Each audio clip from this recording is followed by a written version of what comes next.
पहिलं शिबिर केलं ते 8 जानेवारी. हा, स्वाती यादगिरे. मी बाय प्रोफेशन लेक्चरर होती, आता रिटायर्ड आहे. तर पहिल्यांदा मी असंच ऐकलं होतं की तप सेवा सुमिरन हे शिबिर आमच्या इथे अमरावतीला जयाताईंनी घेतलं होतं, माझ्या मिस्टरांनी केलं. आणि मग ते घरी आल्यानंतर सांगायचे की आज मी उपास करणार आहे, मग उपासामध्ये मला सकाळी ज्यूस पाहिजे, मग जेवणाच्या वेळेस मी सॅलड खाणार आहे. मग आम्ही हसायचो त्यांना की हा कोणता तुमचा उपास आहे, आम्हाला त्रास देण्याचाच प्रकार सुरू केला तुम्ही. सकाळी हे खाणार, दुपारी हे खाणार, रात्री जेवणामध्ये मग ते भाकरीमध्ये काहीतरी मिक्स करा आणि त्याची भाकरी करा. मग ते आणून द्यायचे बाजारातनं, सगळं सामान आणून द्यायचे. मग आमचं दिवसभर तोच कार्यक्रम सुरू राहायचा. सकाळी पानं जमा करा, दुपारी सॅलडसाठी ते जमा करा आणि संध्याकाळसाठी भाजीसाठी काहीतरी भाज्या शिजवा. मग त्यांनी असं सांगितलं मला, मी जयाताईला तुला फोन लावून देतो, तू बोल त्यांच्याशी. मग मी त्यांच्याशी बोलली. म्हणजे तेव्हापर्यंत माझ्या डोक्यात असं म्हणजे पॉझिटिव्ह असं काहीच नव्हतं. म्हटलं ठीक आहे, कोणाला द्यायचं आहे फोन लावून तर द्या, मी बोलते त्यांच्याशी. तर त्यांनी सांगितलं मला की असं असं शिबिर आहे, तुम्ही या आणि अशी अशी व्यवस्था आहे.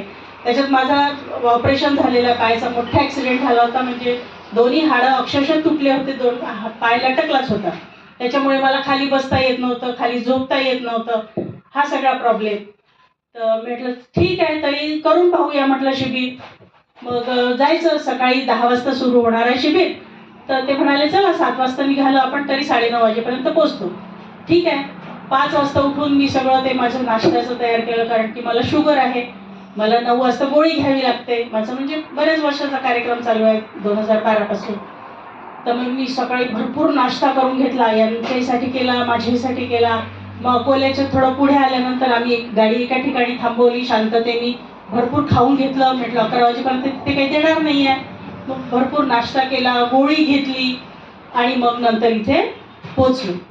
इथे आल्यानंतरही थोडंसं म्हणजे असं पॉझिटिव्ह असं वाटत नव्हतं. पण जेव्हा ते 2 दिवस गेले, 3रा दिवस आला, मग जरा मनाला बरं वाटायला लागलं, शांत शांत वाटायला लागलं. आतून म्हणजे असं काहीतरी आपल्यामध्ये काहीतरी चेंज होतो आहे असं वाटायला लागलं, शांतता वाटायला लागली. आणि जसं आता हे गीता, स्नेहल ह्या फोर्स करतात की जमीनदार बना, कारण आले दिवसापासून मी त्या अगदी म्हणजे वॉचमन सारखीच गेटमध्ये तिथे खुर्ची पहिली, आणि जवळपास मी एकटीच होती त्या दिवशी. पहिल्या दिवशी तर दिवसभर मी एकटी तिथं वॉचमन सारखी बसली होती खुर्चीवर. पण त्यांनी मला इतकं ते एन्फोर्स केलं की खाली बसून पहा, खाली बसून पहा. म्हणजे मला नाही, असं इनडायरेक्टली त्या बोलत होत्या. मग मी थोडं बसून पाहत होती, कारण डॉक्टरांनी मला स्ट्रिक्टली सांगितलं होतं तुम्ही खाली बसायचं नाही, खाली बसलं तर तुम्हाला जास्त दिवस त्या गुडघ्याचा काही वापर करता येणार नाही.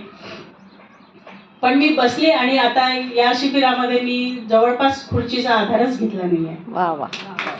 आणि आल्या दिवसापासून मी शुगरची पण गोळी घेतलेली नाही आहे. घरी गेल्यानंतर आम्ही हाच कार्यक्रम फॉलो करतो. आता मी सपोर्ट करते त्यांना, आणि ते सगळं भाजीपाला वगैरे सगळं आणून देतात. आम्ही दोघं मिळून ज्यूस, सॅलड, जसं इथे काळेसाहेब पूर्ण किचन सांभाळतात, तसं माझ्या मिस्टरांनी 50% किचन सांभाळण्याची सुरुवात केलेली आहे. त्यामुळे या शिबिरातून भयंकर फायदा आहे, नुकसान तर काही आहेच नाही. आणि 2000 रुपयामध्ये म्हणजे अमृततुल्य भोजन, तुम्ही त्यात अमृततुल्य चहा वगैरे असं तुम्ही बोर्ड पाहिलेले असेल, पण इथं कोणता बोर्ड नाही, कोणता काही हे नाही आहे, पब्लिसिटी नाही आहे. पण तरीही तुम्हाला इतकं छान आणि इतक्या प्रेमाने कोण बोलते हो आपल्या घरात, आपल्या घरातली नाही बोलत. इतकं प्रेम त्यांचं प्रत्येक याच्यातून आपल्याला हे होत आहे. ती मुलगी एवढी शिकलेली पण इतके प्रेमाने आणि अगदी अशी आपली चौकशी करते.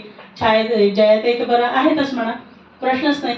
तर इतकं सगळं तुम्हाला भरभरून एवढ्या पैशात मिळत आहे, तर तुम्ही दुसऱ्यांना पण सांगा. आणि हा कृपया, म्हणजे माझी ही विनंती आहे तुम्हाला सगळ्यांना की कमीत कमी 21 दिवस तरी हा सगळा कार्यक्रम जो आहे तो फॉलो करा. आणि डाएट प्लॅन तर आपला कराच करा. डाएट